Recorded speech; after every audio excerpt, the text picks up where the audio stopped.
Dear friends, welcome to another episode in the fantastic military world.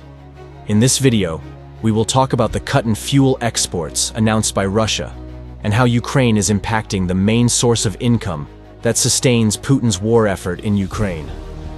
If you haven't subscribed to the channel yet, subscribe now and turn on the notification bell so you don't miss any updates. On January 31st, the Russian Ministry of Energy issued a statement informing that, to offset what they called unplanned repairs at refineries and terminals, they were forced to reduce gasoline exports by 37% and diesel by 23% in January. The note also mentions that the reduction was necessary to ensure internal fuel supply, something really crucial in Russia at this time of year, with temperatures well below zero. In addition to the cut in fuel exports, Russia also announced a reduction in oil exports, with Russians cutting by 500,000 barrels per day in the first quarter of 2024. Before the start of the Russian invasion on February 24, 2022, Russia exported billions of dollars worth of gas and oil to Europe every month, accounting for almost a quarter of Russia's GDP. However, with the onset of the war, Europe began cutting Russian imports, reducing them on average by 98%, virtually halting sales to the continent. Putin, needing to sell his gas and oil to support the war effort in Ukraine, turned to more distant markets like Brazil.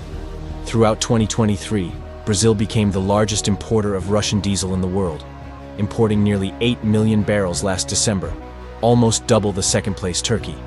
Thus, Brazil became an important indirect financier of Russia's invasion of Ukraine. Ukraine, aware of this, attacks directly the refineries and terminals responsible for these exports. One of the largest Ukrainian attacks of this kind occurred on January 21st, when several drones hit the gigantic Russian Ust-Luga terminal in the Baltic Sea, responsible for exporting hundreds of thousands of barrels of fuel and petroleum derivatives every month. This terminal also stores and processes large quantities of aviation fuel and naphtha, an important petroleum-derived compound used as a raw material in petrochemical industries.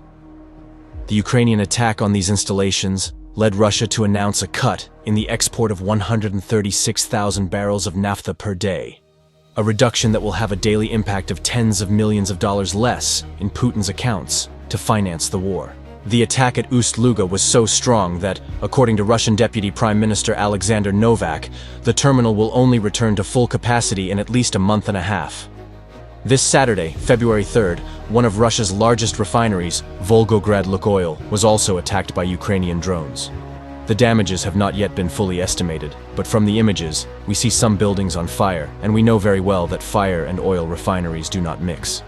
This means that refinery work was certainly halted and will only resume after repairs are completed.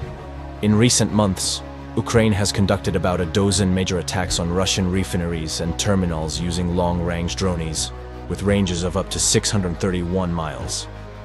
These drones are relatively small and compact, and since attacks are usually carried out at night, they are very difficult to detect by radar and visually. This means that Russia can only protect these valuable installations by sending air defenses there, which are now in Ukraine. In other words, to protect the head, Russia will necessarily have to uncover its feet, deciding to increase the protection factor of its refineries and terminals in the north, the Baltic Sea, and the south, the Black Sea. The positions that Russia currently occupies in Ukraine will suffer a decrease in their level of protection, but the number of Russian refining facilities within a radius of up to 631 miles from Ukraine is so large that it will be impossible for Moscow to guarantee aerial protection for all of them. This shows that Ukraine's strategy is achieving positive results on two major fronts. First, it is affecting the main source of revenue that supports Putin's massive invasion effort, evidenced by the 37% cut in gasoline exports and 23% in diesel exports, cuts that, as I said, also affected Brazil, the largest importer of diesel from Russia.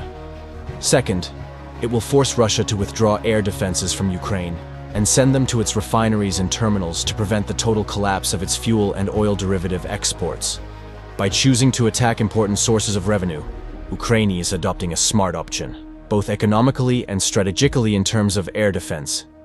Due to these Ukrainian attacks, the money for Putin's war is once again at risk.